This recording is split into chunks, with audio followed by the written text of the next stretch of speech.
You know what's smart? Enjoying a fresh gourmet meal at home that you didn't have to cook. Meet Factor, your loophole in the laws of mealtime. Chef-crafted meals delivered with a tap, ready in just 2 minutes. You know what's even smarter? Treating yourself without cheating your goals. Factor is dietitian approved, chef prepared, and you plated. Pretty smart, huh? Refresh your routine and eat smart with Factor. Learn more at factormeals.com. Membership means more with American Express Business Gold. Earn 4 times membership rewards points in your top 2 eligible spending categories every month, including eligible U.S. advertising purchases and select media, and U.S. purchases at restaurants, including takeout and delivery. What are you waiting for? Get the card that flexes with your spending every month. Terms and points cap apply. Learn more at americanexpress.com/business-gold. Amex Business Gold Card. Built for business by American Express. I just, having her around and the other ladies around, they were just fun to hang around. Like, they were like our sisters, you know. And they did do a really good job of holding us accountable and making us better men, because they would call us out, right? Like, they would be like, you shouldn't be doing this, you shouldn't be doing that. And that actually helped us a lot too. Men. We were kids. We were kids.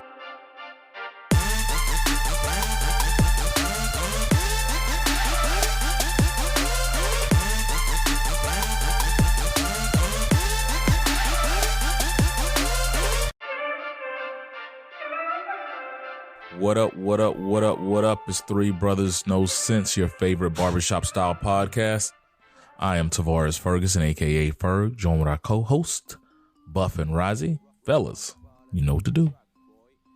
Yu Yu Hakusho. So, you guys know I've been talking about these live action adaptations, and now one of the best animes ever, Yu Yu Hakusho. It's like an older anime, probably late 90s, early 2000s, but they're doing a remake of it, the animation, and they're doing a live action. And so, super excited about that. I'm excited about all these live action remakes, man. I mean, it's kind of a cool thing. So, again, Netflix is the one that's doing it, which is why it's giving me hope.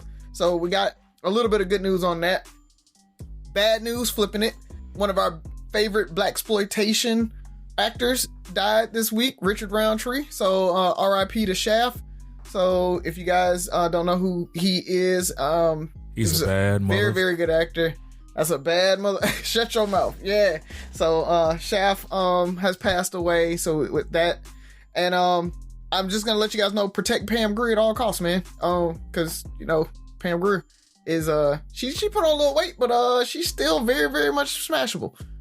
So just, throw that. So we need to protect her as a 70. I think she's like 72, 73. Razi should protect all black women. I mean, yeah, but there's some that you gotta, give a little extra protection. Don't act like your lady and your mama don't get a little extra than all black women. I mean, so it's like the general population, Pam Grier and Megan Good and those folks. You just throwing random names out there, Megan Good. Okay. There's a hierarchy. Yeah, there definitely is. So, only other thing, man, I had is I want to shout out to the UAB National or Black Alumni Network, Black Alumni Weekend, that group. So we had Black Alumni Week last week, and it went, man. I'm so proud of the network, the association, everybody that came through. Chase, you did a great job, man. Just want to shout you out on all the events and everything like that. We had a great time. If you guys went to UAB, I know we had a lot of alums that listened. If you guys went to UAB and you didn't make it back up for that, you missed it, man. So next year, want to make sure you guys come out, hang out with us, have a good time. And then get ready for homecoming in 2 weeks. And so we'll be right back at it. We've got an event scheduled with the BSAC. So that's Black Student Awareness Committee undergraduate group here at UAB.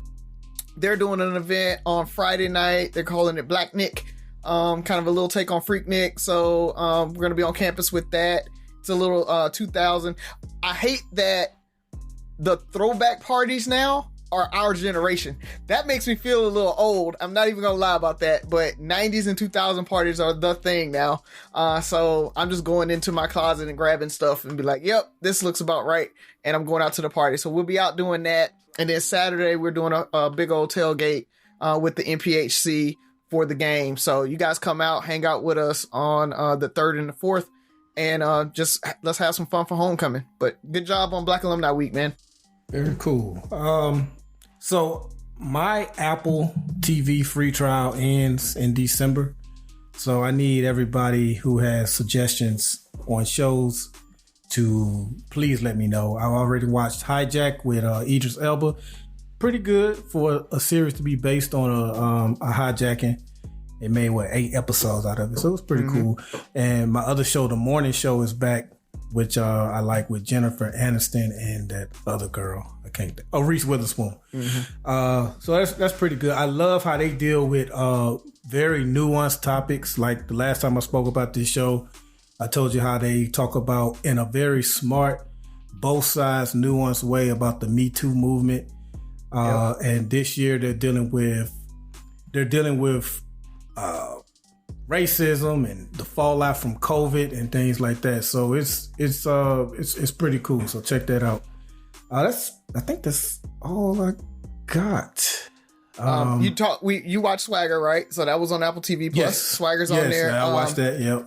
And if you haven't watched Ted Lasso, the first 2 seasons are really, really good. 3rd season is a little bit of a slog, but they canceled it after the 3rd season. I see why. But the first 2 seasons of Ted Lasso, chef's kiss. They really canceled it? I mean, I've never watched Ted Lasso, but I've heard so many things about it. I felt like it was a second coming of like Seinfeld or whatever, because it was everywhere. Everybody talked about it like it was the greatest show, and they kept winning. I think they just kept winning awards. Yeah, they got like, and then just a bunch 3 of seasons. awards. That sounds kind of short. I think they ran out of material. What me and Haley said is that they started focusing on too many of the side stories, and it lost its way. They started focusing on folks that you really didn't care about as much. You didn't see as much of the team dynamic and all of that. So it just didn't feel like the show from the first 2 seasons. So, and I think they just kind of looked at it and was like, yeah, we got to stop this, because they had nowhere to go after that. So I think that's probably the best way to kind of put it. Alrighty. So I guess it goes to me. Shout out to FAMU. It is homecoming week, so by the time this show airs, people will be recovering. It should be a national holiday the day after homecoming week, because just going back to work that Monday is a complete drag.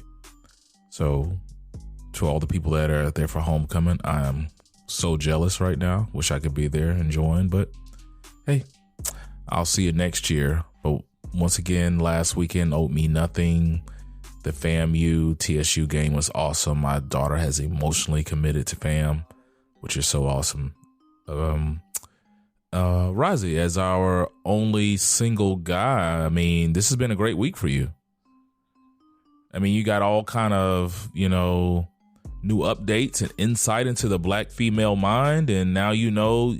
Yeah, I know where not to say, not to take. That makes life that much easier, bro. Anywhere, it's pretty much nowhere now. So for anybody that doesn't know what we're talking about, this is viral lists going around of places women don't want to go on first dates, and so it's been 1,000 different posts and comments on it. I even reposted it because my take was, that's strange. That can I take my wife 10 plus years to any of these places? Because obviously first dates deserve more than whoever you're dating, so, or whoever you're married to. So, but it's been crazy. So I think that is the biggest thing. Astros got knocked out of the playoffs, so Astros won't be in the World Series this year. A little heartbroken about that, but it is what it is. You got the Rangers though, right? I mean, yeah. And I actually grew up watching the Rangers, but I wasn't a huge baseball fan. So when I moved to Houston, it was easy to say, okay, I I grew up a football fan, so I had to stick with the Cowboys. I can't shift like that for the. I could shift like that for the Rangers to the Astros. So.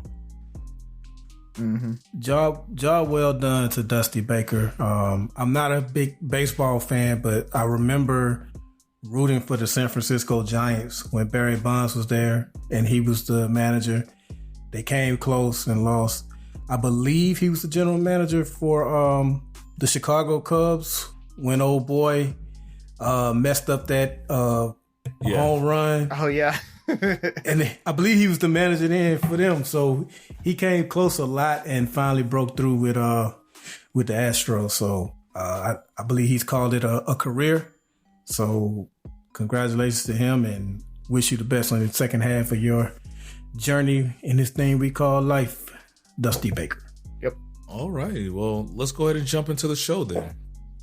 Razi, is Sophia available? She is, and she says she had a joke.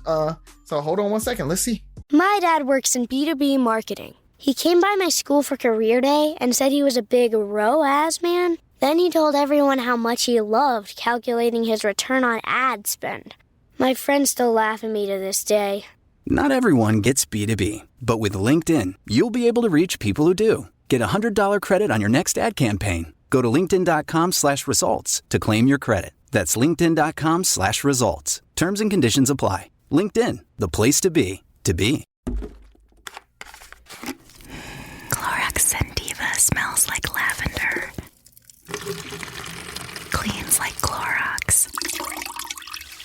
And feels like...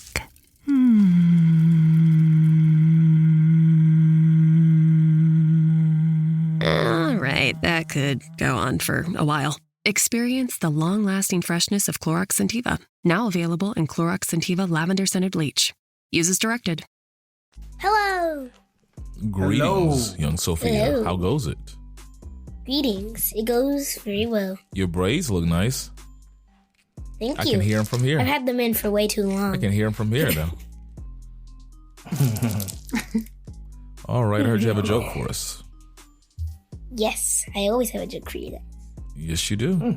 I'm ready. Yeah. Okay. Why did the deer go to the dentist? He had buck teeth. How dare you? He's on a roll. Yeah, he's on a roll. Dare you? Yeah. I'll be here all day. Now I gotta find. Okay, fine. What do dentists call their X-rays? Toothpicks. There you go. Always good to have an extra one in the chamber. Good one. Good There one. you go. Say quick with the blam blams. Blam blam. Yeah. All right, I enjoyed that one. Okay. Love you. Toothpicks. I like it.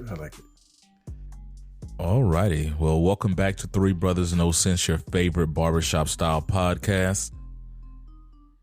If you don't know what time it is, it's time for the questions. We are going to go into it. It is straight shoot for the hip. We don't know what we're going to, no one knows what the other person is going to ask. So let's go ahead and jump into it. Who's going first? Who's on first? Probably me or you. I went first last week. So it'll be you. I went second last week. Well, I want to thank the listeners for some of the feedback we got on that. I hate to call it the color purple question. I guess you can call it the strength question. Got some good feedback. Ferg, your answer really made people reflect on how they looked at their parents or loved ones and the strength that they found in themselves. So I haven't listened to feedback it. on that. I refuse to listen to it. I listened to it once. Yeah, you should. It's a good episode, man. And like Byron saying, your explanation and the vulnerability that you showed is a big deal. I mean, a lot of people don't kind of tear up when you're talking about the strength of a parent and what they've done. So kudos to you, man. Appreciate it. I want to thank the listeners of Contentville as well, powered by Inspire You on Air, the new beat of the Bay. Make sure y'all subscribe. Three Brothers No Sense on any podcast platform, by the way. And it's getting cool outside, so we got some dope hoodies on Three Brothers No Sense. With that said, so my question last week was kind of serious, and I think I'm keeping that theme going this week. I've been asking a couple of people this throughout the week, and this question was kind of sparked by my daughter in a sense. So she just started high school this year, and she actually had, I guess you could say, a tough day maybe last month where, you know, she just felt like the way they do their lunch wave, she's not always on the same lunch wave each day with her friends. And on some days, she's on a lunch wave where none of her friends are there. And it just kind of hit her. And she came home crying that day, like, you know, I don't have any friends. So, you know, once we got through that and she's better now, she's been making new friends and things like that. Me and Tabitha was talking, and I asked her what I'm about to ask you brothers. Well, both of you guys were Mr. Popular, so nope. This question may not even apply to y'all. But if it does, what did you struggle with in high school? Was it talking to girls, resisting peer pressure, balancing resisting peer pressure versus trying to fit in, school subjects? Like, what were your struggles in high school when you look back on it? I'll go first. Hardest part for me was shaking the nerd moniker, right? Like, it wasn't cool to be smart when we were younger, and not just smart, to be into a lot of things that today are okay, right? We talk about anime, we talk about robotics and all of that. Like, it was not cool to really enjoy those things and like those things. I wasn't the super athlete, right? So I was in the band, right? I ran cross country, not regular track. So, you know, it definitely was the nerd moniker that I struggled with. And truthfully, I, you know, hang my hat to you guys. That's really where I leaned on y'all to make me feel comfortable with that, because y'all never judged me for that.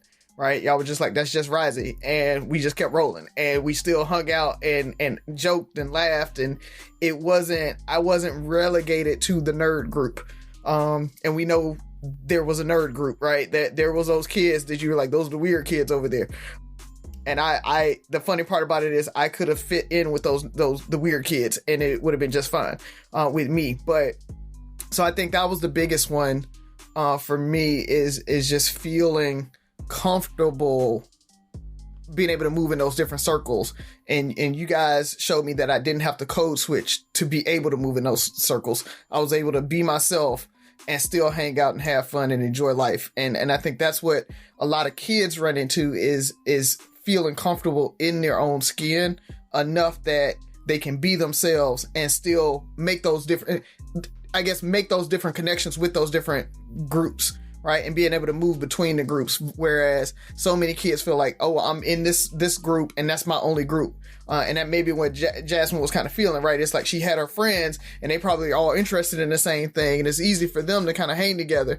And when she doesn't have that, she didn't feel comfortable getting out of her shell, going in and talking to the other kids about the other stuff.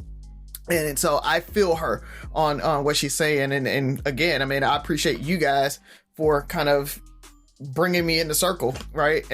And joining organizations, IK side, things like that really, really helped, because I was able to meet Ferg, who introduced me to you guys, who, you know, and so I think like Ferg, all the work you're doing with the lamplighters and everything like that, I think that's one of the things that we kind of miss when you're talking about those organizations is it brings those different groups together and they start to kind of watch out for each other and help each other. So appreciate you guys, man. Nice. Awesome. Mine is, I guess, similar to yours, Razi, but in a different way. So for me, I don't think I was ever a nerd. I was just always different. Like, I always felt like I was middle of the road, where I just didn't lean too heavy to one side or the other. Like, I never was... I think I quoted this other day. Andre 3000 said it on Throw Some D's on the be. Oh, ain't a hood. I ain't a hood, but I'm from the hood, nigga. Like, you know, like I didn't necessarily fit in with a lot of different groups. Like even sometimes with my family, I feel like they looked at me differently, you know, like it wasn't, they didn't ostracize me, but I just didn't fit all the way in. It was something different. And then even, you know, with like even you all, like even, you know, growing up, you guys can be, I liked hip hop, but I wasn't heavy into hip hop. You know, like I wasn't that guy that was, you know, I gotta get the new 8-Ball CD. I gotta get this. I gotta do this. Like, yeah, I'm cool. Like, you know, I'd rather go listen to some Stevie. You know, like I was always a little different. You know, I remember I went to see Sherman a few years ago, and I forgot what I had on, but Sherman looking like, what the hell you got on? And I think you. Well, I forgot who said it, and it was just like, bro, that's just Ferg.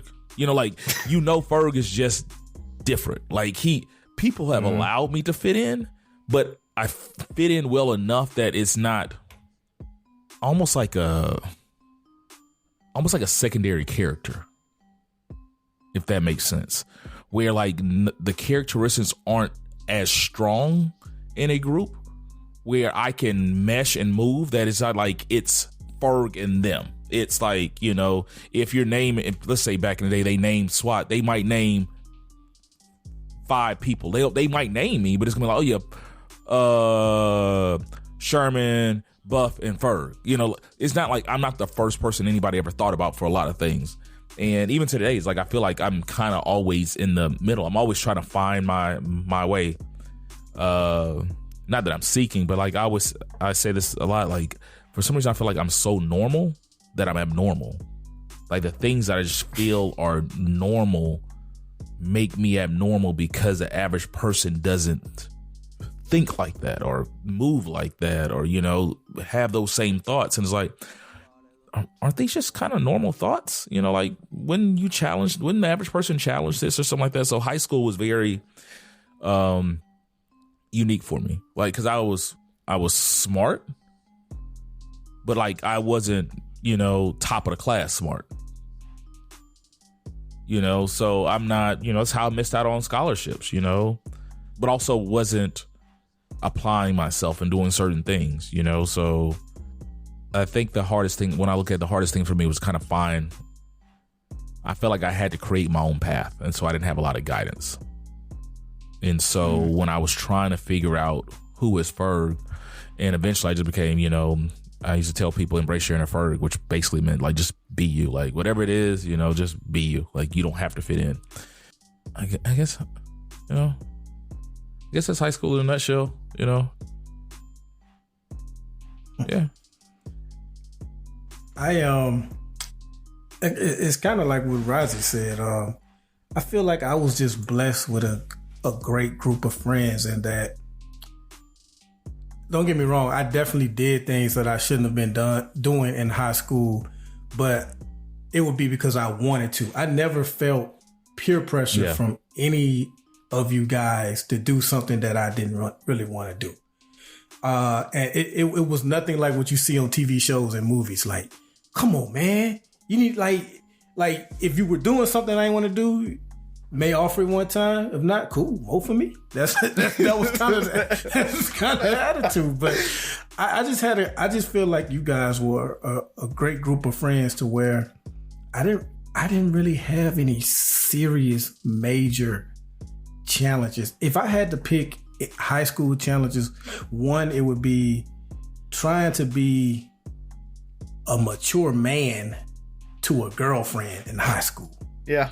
You know what I mean? Yeah. And like, you know, I'm a guy, I didn't get a lot of attention from girls, especially in middle school or elementary or even high school.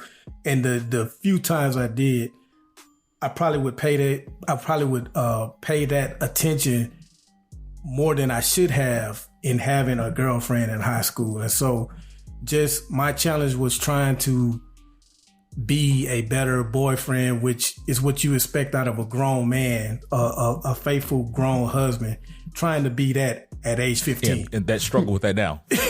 Like there's grown men who still struggle, So that, and just maybe just trying to figure out what I wanted to do with my life. I think that was definitely a struggle. Like, I know for a long time I would say I wanted to be a dentist, and but I do remember. I feel like a lot of you guys had things figured out. You know what I mean? Especially like when it came to going to college and picking careers and things like that. And I felt like I struggled with that a lot more than some of you guys did. But nothing, like I can't say enough about, and not just you two, but just, the Wendells, the Shermans, and I don't even want to just name guys. Akila was a good friend in high school. Besides being my girlfriend, Allison was a good friend.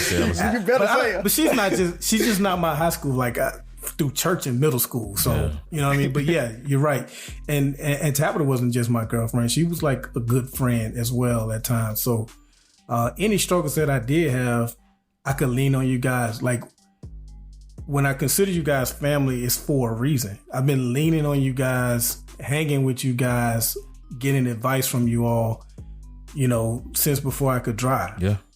And so it's continued into my 40s and to the present day. So, and I'm glad you clarified, because I'll agree with you. Like, high school wasn't tough. Like, I wasn't struggling. Like, high school was a blast, right? Like, I had but when I think about it, just, as an adult, reflecting back on what a child was going through, and I was blessed, because I definitely could have went down the wrong path and stuff like that. Really didn't do peer pressure well. Like, I think we were all strong-willed. I would say that for the most part. We were all strong-willed. We were all different, but I think we enjoyed each other's company, each other's loyalty, and the fact that we just can have fun. You brought up Tabitha. Like, I just, having her around and the other ladies around, they were just fun to hang around. Like, they were like our sisters, and they did do a really good job of holding us accountable and making us better men, because they would call us out, right? Like, they would be like, you shouldn't be doing this, you shouldn't be doing that. And that actually helped us a lot too. Men. We were kids. We were kids. I think what you said, Ferg, is what Hollywood gets wrong. Like you said, we were pretty much all strong-willed. In a movie, it would be one strong-willed character, and then there'd be a couple of weaker characters within that same group. We all were pretty much, once our mind was made up on something, you wouldn't take. But I think what we had was unique. Like, I'm not gonna say that's the norm. I mean, to your dad, I remember this like it was yesterday when we got called into the office, and they was like, you just need, basically, like, you need to disband SWAT, and your dad was like, it ain't the name. Like, these guys are friends for life. Like, it's something, like, you don't see this, and I think he recognized what we had, that we had something special. Like, our parents would come up there looking at each other like, why are we here? Our kids are good kids. Because at the end of the day, we were all pretty good kids. We were mischievous. We were teenagers growing up in Mobile, Alabama in the 90s. Most of us first generation college students. So we're everything was on a hope and a prayer. For the most part, I think all of us could agree that we were just trying to be better than our parents. And they saw that in us, that we had the potential. I think who's on Akila's parents went to, who all parents went to college? My mom went to Alabama State. Yeah, because she went to college. Yeah, but like most of us first generation college students, like, we're trying to figure it out. And so we figured out a lot together. We had fun. It was just a perfect storm. Like, it just, like, your connection to Wendell, the fact that we went to Phillips together, playing football, and all of us like realized, I ain't really with this football thing. Like, Razi and I pledging, IK sophomore year, really got us close, so it was just perfect little just things happening. So All right, cool. That's all I got, man. Shout out to LaFleur. Alrighty. Definitely, man. Razi, go ahead and jump in. I'll go last. All right. So, you guys know I love these little viral posts that run around, and so one of the latest ones that I've seen actually got me to thinking. It was a hard one to decide. So I saw a post, and the guy was like, "Who should have the car?" I don't know if y'all have seen this one, but it basically is dude has an extra car, and his girlfriend car breaks down, and his baby mama car breakdown. So he's got a kid with the baby mama that needs to get places, this, that, and the other. But he has a current relationship with his lady, and she needs to get places, yada, yada, yada. And the question is, who gets the car? And so I just wanted to ask you guys, because that was one that I was like, ooh, like, that's my ex. And to show my current lady that I'm putting her before her, that's kind of hard. So one of you guys thoughts on that? Man, this question requires so many other questions. I don't even know if we have enough time in the episode. Just based off what you gave us, because I would want to know, how long has him and the girlfriend been dating? Does the baby mama have a job? Does the girlfriend have a job? Why he can't just keep the car, take one where they need to go, take the other where they need to go? Can he get an Uber for one and drive the other one? Well, with that said, what you gave us, the kid takes priority, and the kid is with the baby mama. So I'm not saying give her the car, but make sure whatever is necessary when it comes to the care for that kid, that child, is taken care of, whether that is finding a bus route for, or arranging for someone to pick her up and take them places or whatever like that. Because I'm not saying you need to automatically, risk messing up your current relationship, because that could lead to, marriage or whatever like that. But if she's just a girlfriend, then your priority is that child, and you want to make sure they're taken care of while not alienating your current girlfriend. But there's so much more information I would need. Yeah, I mean, we need to know. Let's make some assumptions here. The assumption is that they're serious enough that is a question, right? Like it's serious. The relationship is serious enough that I would hands down have to think really long and hard whether I give it to my girlfriend versus the baby mama. Re-ask the question, because I want to make sure I have all the details. Okay, all right. So, I mean, simple explanation. Dude has an extra car, right? So he has two cars. I missed that. So he has an extra car. Yeah, extra car. Okay. So, and he's like, who gets the car? My bad. No, I got an extra car, right? Like I'm riding. I got an older car. I got the new car, and the older car just kind of sits, that type of thing. So it's a car that's just sitting there. My girlfriend, her car breaks down, and my baby mama car break down around the same time. Who gets to drive my extra car? And like you say, it's not giving it to them. It's like, hey, until the car can get fixed, or I can get the money to get my car fixed. Who gets my extra car? All right, girlfriend gets the car. You can either, baby mama, you can either drop the child off over here, and I make sure they get to where they need to go, or I can take y'all both where you need to go. Let me know what the schedule is, and I'll try to work out it. Okay. I don't know how I missed that the first time. My bad, man. I didn't know he had an extra car. I don't think there's a right or wrong answer. Where the thing about it was funny is probably people. There's always a comment that are the most entertaining thing, where somebody is damning one side or one decision or the other. Am I correct? Were the comments just? Oh yeah, the comments. Yeah, they were trash. So there's a couple of things at play. It all depends on the situation.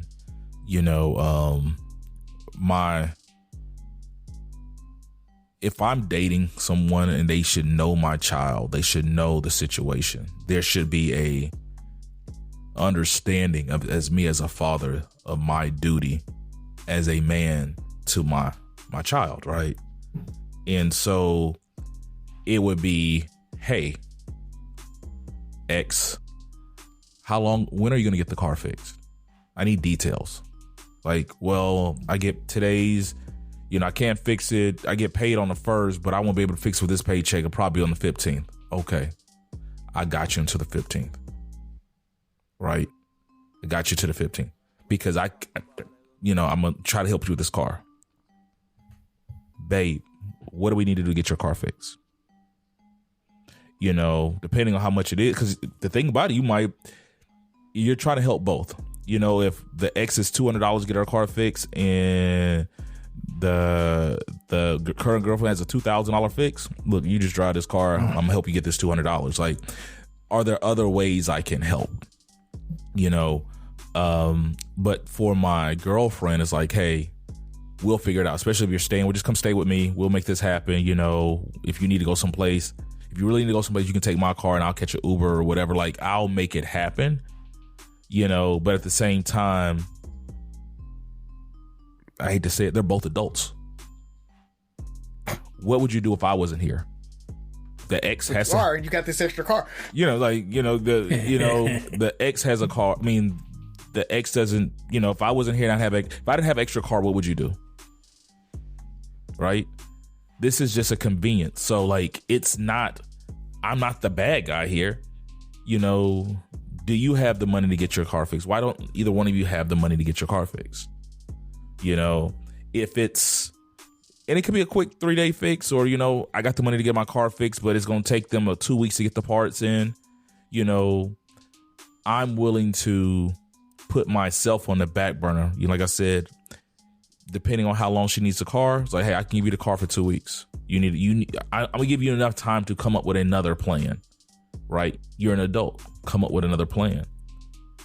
For the person I'm dating or potentially considering marrying, like, I'm showing her my leadership and my problem solving skills and my ability to, or my willingness to sacrifice for her. Because I feel like that's one of the biggest things I can do for my wife, is to be willing to sacrifice. So if both of our cars broke today and Z needed a ride, she'll have the car and I'll find a way, right? Like, because that's what I'm going to do as a man. And so I want to start showing this girlfriend that we're assuming is a serious relationship those same qualities.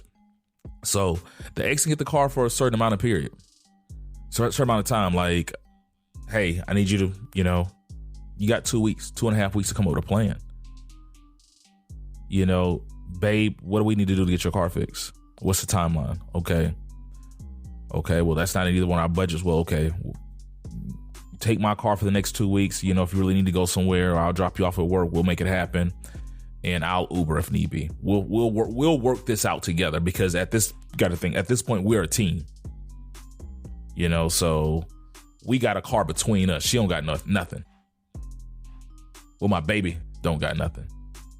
Right. So and I think that kind of ultimately is where I landed on the baby mama getting the car, mainly because my child had my first reaction, like you said, is just bring the child to me and I'll get them where they need to go. If we're in the same city, close enough, right? Like I could do that, but it may be that they live on the opposite side of the city. There's no way for me to get them over to their school and get back to work in time, that type of thing. So, you got to be able to get them to school. And so that's why ultimately I landed on that, where the baby mom gets it. And like you say, I hate to say it, but if my girlfriend doesn't understand that line of thinking, that I got to make sure that my child's taken care of, then she's not the one for me. It says something about our relationship. Right. It really does say something about you not understanding that child's going to come first, or we got to take care of this child. And so kind of like you were saying, Ferg, it's not me having to take care of this. Me and you, girlfriend, have to take care of this child. And if that means that we let the baby mama drive the car for the next 2 to 3 weeks or a month, that's what we got to do to make sure that kid is there and taken care of. So I really lean that way, and I do look at the girlfriend like, if you got a problem with this, I don't know if we need to be together. Well, would your answer be the same if it was a wife? You ain't got no kids? I think so. Yeah. If we're married, it's the same thing, right? It's like you said, me and you, we're living in the same house. We can figure out how to share a car, versus my child and the mother of my child not having a car to get my child where they need to go. We got to figure out, after school and that type of thing. I think we got to figure that out. And if we had that, so Byron's wheels are spinning. Yeah. Byron's wheels are spinning. I'm just wondering, what you're saying is very reasonable and probably correct. I'm just wondering how that would play out. I'm wondering would the wife just automatically assume the car goes to her, like you guys are an actual union. Right. Her part, like I don't even think she would even ask, like, "Hey, my car broke down. I'm gonna take the extra car." Oh wait, no, baby mama, her car broke down too. I was gonna let her get it. Hold on. I just think that I don't think it's gonna be a smooth transition. Yeah, it'll take a little conversation. Yeah, and that's strange because you said that the kid's is your priority, and we've had this conversation before. For me, my wife is always gonna be first, because I have to show her that, emotional support, that type of thing. But when we're talking like life, your wife's not your wife and your spouse should be making those, they've got to make the sacrifices for the kids. Like that's what we do as adults and as parents. You're going to make the sacrifice for the kid. And the problem is that you're making a sacrifice for the kid by sending a car outside of the household. That's a hard sacrifice to do. I get it. We know how I feel. I already don't like that. If you want to give my car that's got my name on it too. Yeah. That's a hard one, man. That's why I was torn with it, because like you said, there's so many different variations and kind of like you have to know more information, right? You can't just make it, but that's how these memes are, right? Like these questions come up and it's like, oh, I'm going to give you just this little sliver of information, and then you can go off and make your own scenario and kind of try to figure it out from there. And how Ferg says that's what the Bible says, right? You're supposed to put your spouse first and all that good stuff. Mm-hmm. Yeah, I disagree with that. We've already debated that. Yeah, I mean, and also Bible times infant mortality was like 70% or something like that. Like it was a big thing for a kid to actually make it to adulthood. But I'm a firm believer. If me and my spouse are okay, just like even when you started, you and Tabitha had a conversation about Jazmine. You collectively came together as parents because you guys have a foundation and a good enough relationship. When parents ain't talking and it's just a lot of turmoil in the household, like it's a separation. I've seen it, And when the parents are together and focusing on each other, like that, the kids are going to thrive. And it shows it, like 2-parent households where people focus, like it's a blessing, especially, if between you and Tabitha, Jazmine's going to be okay. I'm not worried about her at all. Right. Will you be married in 10 years? That's the challenge, right? That's the focus. Jazz going to be out the house in 5-6 years. Well, yeah, as they get older, then the dynamic. But a lot of times, by that time, the marriage has already faltered for a lot of people. I think, like you do a good job. I think I was gonna say, I think maybe not you, but when people hear my take on it, they automatically assume you're neglecting your spouse. I'm like, no, still date you. I just think maybe I shouldn't say the kid comes first. It's kind of like this example Razi gave. It depends on what's going on at the time. You know what I mean? Like, who needs me at this given time? So the example I always use is we're all adults. We get tired. We work and stuff like that. So sometimes we neglect like if Jazmine had to stay up and work on a science project to 2:00 in the morning, and to say that was Tab's specialty, she would stay up with her, right? Tired or not, she's going to stay up with her. But if your relationship is struggling and you're going through something and you, like, every time you wanted to talk, the sex, like I'm always tired. I'm always like, you're not too tired for the kids, but you're always too tired for me. You know, you got a headache when it comes to the kids, but you get it done. And you have like, what about me? You know, like I can take a soft voice, or like I can check my attitude with you. I mean, with the kids, but I can't do that same thing with you. Like, do you give your spouse that same grace, that same energy that you automatically give the kids? The kids are easier to love because they just, you know, they ain't gonna hit you low like your wife might do one day. But at the end of the day, it's, do we put that same energy? I've asked people this all the time, like, what makes you a good husband? What makes you a good wife? And a lot of people mix the two. Like, I'm a good wife because I'm a good mom, yada yada. That's completely different. You know, like you associate being a parent with your and it's kind of top of mind for a lot of people, being a parent with being a good spouse. I'm like, you can't even think about what makes you a good spouse. Like you and Tabitha communicate, you date, you do, like, I respect what you guys have. So the semantics, like, I don't see you ever neglecting her. But there's people, like, I know people, you know, I know women that they almost look like their husband as as another child. Like, you know, I got to cook for the family, and you don't have those same joys of doing things for the other person that you have for the kids. Like, you'll make all the sacrifices in the world for your kids, you know, but that's a whole nother conversation. Let's jump into it. We got enough time for the last question? Yeah, I think so. Yeah, we got plenty. All righty. We got plenty of time. Take a second, Razi, Buff, look at the video. So I just posted a video, and it was a gentleman talking about the duties of the school versus the parents. And it seems like he has a very strong belief that education, formal education, starts and stops with the school. He also seemed like he had some questions about the curriculum and what they were teaching the kids. But it seemed like, hey, when kids come home, there shouldn't be homework. I send my kids to school 8 hours. He sent his kids to private school. I pay your salaries, our taxes paid for the school and all this stuff. So there's parents that truly believe that they shouldn't have to help the kids with work. And especially if I got to learn something new, why would I do that? What are your thoughts on the responsibilities of the school/education system versus the responsibilities of the parent? Is that a good way to word this question? Yeah, I think so. Well, are you asking specifically about homework, or are you just in general the responsibility? How you say, you know, in general, like, is it all on the education system, the school, to teach your kids, period? Because they might not have the homework, but they still got to study. Like, it's, you know, it seems like they, in the 8-hour shift, they should learn everything they need to learn. And they shouldn't have anything to do with it.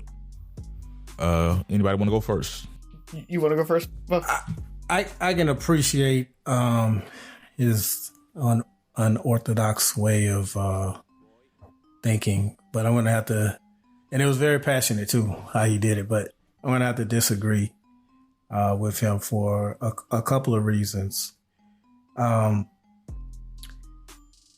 Yeah, they have 8 hours, but it's not like once you factor in lunch and all these different subjects and things they're trying to learn, it's really, sometimes it's not enough time in the day, and they need that extra time at home to work on things. And to be honest, in the real world, there are jobs where you have to work on stuff once you get home. You can come with that attitude, my work stays here, I don't take my work home, and then you'll find your ass out of a job or not getting that promotion or that raise or whatever. So I get it. Lord knows I don't like doing homework with my child and things like that. And if it's something that's like all the time, every day, then yeah, that is a problem. Because I don't believe in giving kids too much homework, too many projects like that. But every once in a while, it's gonna take those extra hours, hopefully not hours, but minutes or whatever like that at home, or maybe sometimes hours. It may take that. And if you want to excel, it may not even be necessarily homework. It could be just, you know, studying or working on it just to be better, more efficient at what you're working on in school. we say practice makes perfect. It's not practice one time and you got it. No, you learn it in school, you go over in school, you go over some more at home. The key is repetition. And so that is part of parenting, kind of like what we've kind of spoke about on this episode as far as parenting. That's part of parenting. Part of parenting is preparing your child as best you possibly can for adulthood. And part of adulthood is sometimes doing stuff you don't feel like doing. Like he mentioned, we got stuff to do at home. I'm sure you do have stuff you want to do at home, but sometimes you got to prioritize. And that's what homework and projects and stuff can be sometimes. Yeah, agree.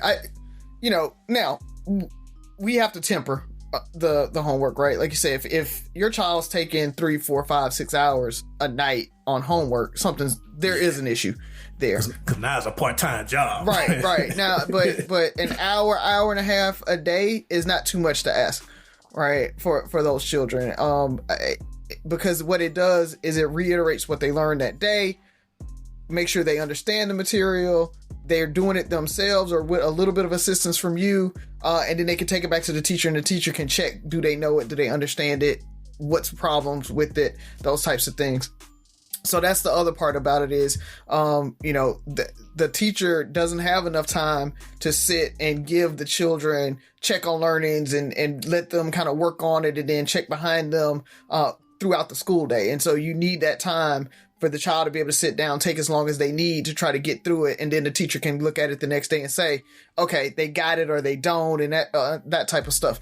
So homework serves a very huge purpose. You already talked about the repetition of it all and making sure that they have that. And the other part about that is the teachers have to teach to kind of the general audience and to the median of the class. There are kids that don't take homework home at all. I have one right here. Sophia hardly ever has homework, right? She's like, yeah, I do that at, before we get out, when we have free time or whatever. She does her homework there. When we were in high school, right, I never did my homework after school because it was always done while I was still in school.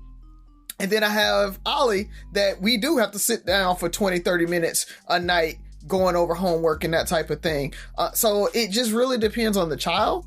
And the teacher can't give homework based on like what level they are. If that kid is taking 3 or 4 hours, maybe you need to get a tutor for your child if it's taking that long, right? Or have that conversation with that teacher, like, yo, this is way too much homework, right? If the class is saying that, and so or all the classes, because when you get into middle school, high school, right, it's you have every different class and every different class want to give some homework. So I think that's what ends up happening, where the kids have 3 hours of homework because they have 6 classes and they have homework from all 6 classes. And so you do have to start tempering that and go up to the school and talk through that if it's too much like that. But the teachers have to try to balance that out and figure it out for every child in that class. And if your child is taking that long, you got to figure out, is it the child, is it that, or is it too much homework, and go down that route. But saying that, oh, the kid should never have homework, I think that's the wrong answer. And you as a parent gotta figure it out. If you can't figure it out and you can't go and learn and try to help your child, maybe you do need to go get a tutor that can help them or whatever, if you don't want to take that time. But I can't afford a tutor, Roger. I get it. That's why you got to spend that extra time. I hate to say it. It costs to be poor. And so, they talk about the poor tax all the time, but this is another example of the poor tax. It's like, you can't afford the tutor, but you want your child to get that assistance. So guess what? Now you got to do it. Or you got to get them in a program that can do it, right? And look for programs out there. And there are programs out there that can do that. But that's that sacrifice that you got to make as a parent. You decided to have them. And so you got to step up. And this is part of educating them. So when you talk about the responsibility of school versus home, I think it's the 100% a partnership. And ultimately, the responsibility falls on the parent to make sure the child is getting educated. And that means that if I got to go in and help the child after school, if I got to get them a tutor, whatever. But, if the teacher is teaching and 60-70% of the class is getting it, 80% of the class is getting it, your child's not, then I'm sorry, it's not the teacher, it's you. And sitting on a board, I see the results, and we actually look at, do teachers, what this class and what this teacher, did they hit their growth numbers versus this class and that teacher, and did they hit the growth numbers? And if they didn't, then we look at it. I mean, teachers turn over a lot. where they don't get their contracts renewed and stuff like that, just based off of the metrics of, hey, your class, 60-70% of your class aren't making their growth numbers. So obviously there's something wrong with you, teacher, not the kids. And so that's where, you know, there's that balance there, but there's ultimately a responsibility on the parent to make sure it's happening. Yeah. So you said a mouthful. So there's a couple of things. I'm not going to assume all teachers are great teachers. I will assume that all teachers have a hard job. I will make that assumption. But all teachers aren't great teachers. And they're, like you said, and I'm glad you brought up those numbers where, you know, if your consistent fail rate, and sometimes it can also be depending where you're at, right? Location. Yeah. You know, if you're in a underserved, poor neighborhood where there's not that much money going to education and there's parents that can't afford, you know, to help their kids with homework, because a lot of, you know, with the current living wage in America, and a lot of people have to work 2 or 3 jobs. Yep. You know, we have to factor in a lot of things. So it's the fact that, let me start with this. For me, he was talking about the chores and everything else the kids have to do. For me, the most important thing for my kids is education. Right? So if you're like, okay, well, you have an hour and a half for the chores and you can't get those done because you're spending an hour and a half on homework, I got a problem. If I can't help with your homework, guess what I can do with? Probably help you with your chores. You know, like, right. You know, it's the fact that, and, you know, because we have kids, you know, helping raise families. You know, you got somebody who probably should be doing homework because the parents have to work 2-3 jobs. You got a 14-year-old, 15-year-old, you know, that come home from school, probably have to get dinner started, help their little brothers and sisters with their homework before they can sit down and do that stuff. Got to let kids be kids. And part of that is their education. And for, you know, and it's not everybody. The dude seemed like he seemed educated. So, but there's, like I said, there's people who probably lack education. My wife works at an alternative school, and a lot of the parents feel their thoughts on education is they have a very negative take on education, and they want the teachers to do it all. And it becomes like a generational thing, right? You're not big on education. Your kids aren't big on education. You want the school to teach it all. You're working 2-3 jobs. Well, I got to work 2-3 jobs. Maybe if your kid gets the right education, maybe we can stop this. Maybe we can stop them having to work 2-3 jobs. And at some point there has to be a focus on education to break that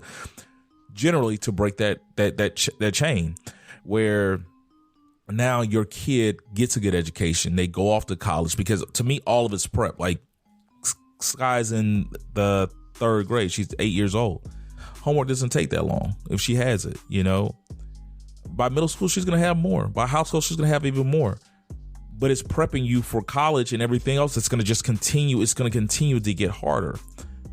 It's not like they're just like, they just want to give you homework. Because teachers don't want to grade it. I can guarantee. I know teachers. They don't want to grade that stuff. You know, now there's some bad teachers out there. Don't get it twisted. But we have to focus on like how the homework's important. The education's important. The emphasis on helping your kids. It's not even homework. Study and, you know, spelling tests. I go over all the spelling words with her. You know, I help Sky study for all her tests. Right? I make sure she's prepared as she can be. Like when she doesn't do as well on the test, I feel like I failed as well, because the teacher has 25 kids, whatever. I got 2 kids. Yep. If I can't take 30, 45 minutes of focus on my 2, why would I expect more from you? I just wish we stayed in a world where parents had the ability to be home and help kids with homework and stuff like that. When you had that traditional family and, life, people work the 9 to 5 and you're done.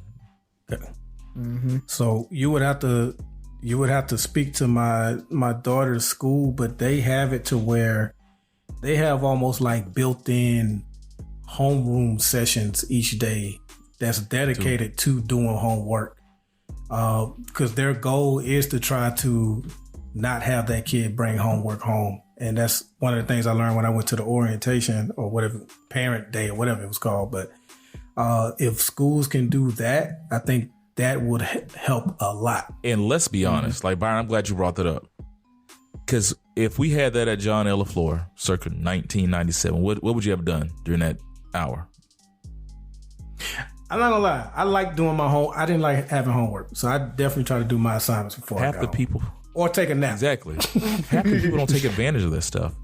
Like we just assume our kids are going there to school and doing everything they're supposed to do, but that could be the school and the teacher's retort to what he's going off about. Hey, we get them time to do homework. They bring 6 hours worth of homework home. That's on them. You need to talk to them. You know, that kid that, you know, how many times did you stay up to 1, 2 o'clock in the morning finishing a paper?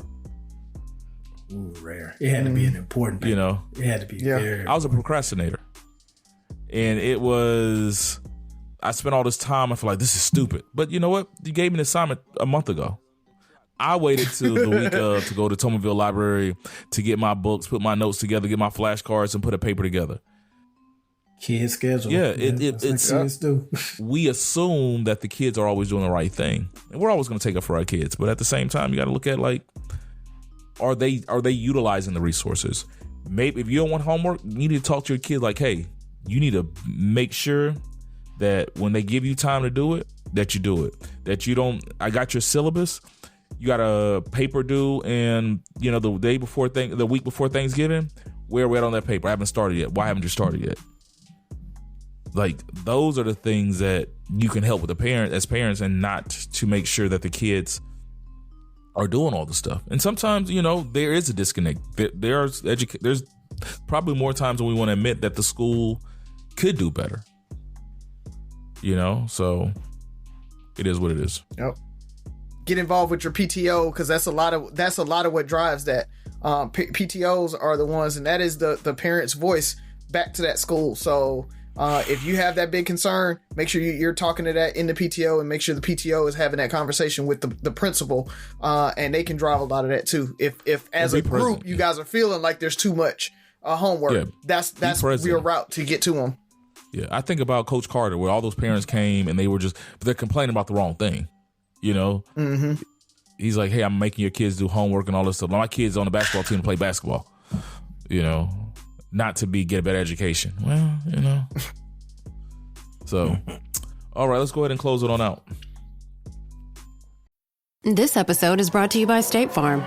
From your morning podcast to your afternoon playlist, State Farm knows you personalize your entire day. And that's why State Farm helps you personalize your insurance with the State Farm Personal Price Plan. It offers coverage options that help protect what you care about most at an affordable price just for you. Like a good neighbor, State Farm is there. Prices vary by state. Options selected by customer. Availability and eligibility may vary. Every cup of Nespresso coffee is an invitation to transform your morning routine into a ritual you can treasure each and every day. Using the Virtuo Pop, a simple touch of the button freshly brews bold aromas and a rich, velvety crema layer for delicious cafe-quality coffee at home. Whether you enjoy your coffee hot or over ice, every sip, every morning is unforgettable. Nothing tastes like Nespresso coffee. Visit Nespresso.com or our app to explore our full range of easy-to-use machines and coffees not found anywhere else. Two things I got. First off, happy birthday, Jaselyn. Y'all know Halloween is my favorite holiday of the year. Yeah. So happy Halloween to everybody, and her birthday's on Halloween, so never forget that one. So happy birthday, Jaselyn. The other thing is the NBA is being investigated. Huh? What? We gonna leave out the birthday girl? Thank you, Buck, for being a good. Jazz. I'm sorry. Yeah, I didn't even think about it. Yeah. So you gonna say Jaselyn and not Jazmine. I figured Buff think about that. Yeah, I got it. So, but with that, the only other thing I got, man, is the NBA is being investigated for trying to sabotage the Big Three. I don't know if you guys have heard that. So, that's another one that, you know, I just don't understand how companies are so anti-competition, where they would just try to organization that really isn't even trying to challenge them at all, right? They play at different times. There's not the same rules, and so I'm just not getting it. But I hope they get what they deserve, man, and hope that the big three and Ice Cube and everybody that's involved with that can come out on top, man, because he's doing really good things, and I actually have watched a couple games, and they're actually pretty exciting. So it's one of those things. It's a little bit of a cross between regulation and street ball. So it's a lot more fast paced. I don't know how long that's going to survive, but it's pretty good to watch. So if you haven't seen a Big Three game, go out and check it out, man. But I just hate that the NBA is kind of trying to come for them. So hopefully we can stop it. Okay. So when you hear this recording, it'll be Monday. So as Razi said, happy birthday to my daughter Jazmine, who turns 15 on Tuesday, and happy birthday Jaselyn, two Halloween girls. So when you hear this episode, my pockets would have been ran. We got dinner tomorrow, and all the other gifts that I'm getting her. Are you taking it to any place on the list? No, this is not a chain restaurant. This is definitely not a chain restaurant. But I think it would be approved. It would pass that stupid list that I'm tired of seeing on social media, which has been taken out of context because there is a difference in a first date versus taking someone you've been dating for 10 years or married to. But we'll get into that at a different time. So happy birthday to those two young women. I just watched the first part one of the interview with Jay-Z, Gayle King and Dope. Jay-Z. And I knew I wanted to go to the Book of Hov exhibit, but after watching it, I have to go. So I'm going to do a day trip to New York. I didn't realize how in-depth this exhibit was. Yeah. And since that interview, I've been listening to nothing but Jay-Z all day. And I have to make my way up there. Very dope. And it's got me thinking of other artists that I would like to see this happen for one day. So it looked very dope. I can't wait to watch part 2 of the interview as well. And last but not least, the house has a speaker. Got a speaker, Mike Johnson. All right. Got a speaker. Yeah. All right.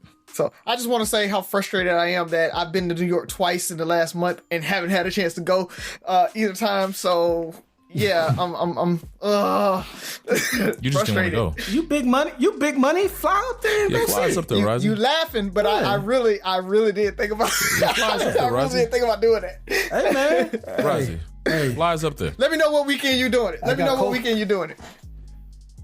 All right, I got you. Yeah. Because you said us. He ain't hearing that us part. He gonna fly him. He flew me out to see the Book of Hov.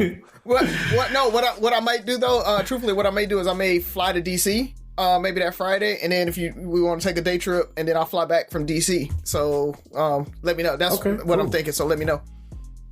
It doesn't help me at all. Then I'll have to see that's not even that expensive. I can use my reward points for the flight, and then I can stay with Buff. It's not even that bad. I was gonna say, oh yeah, I definitely was gonna hit on the Book of Hov. I saw the interview and was like, that's dope.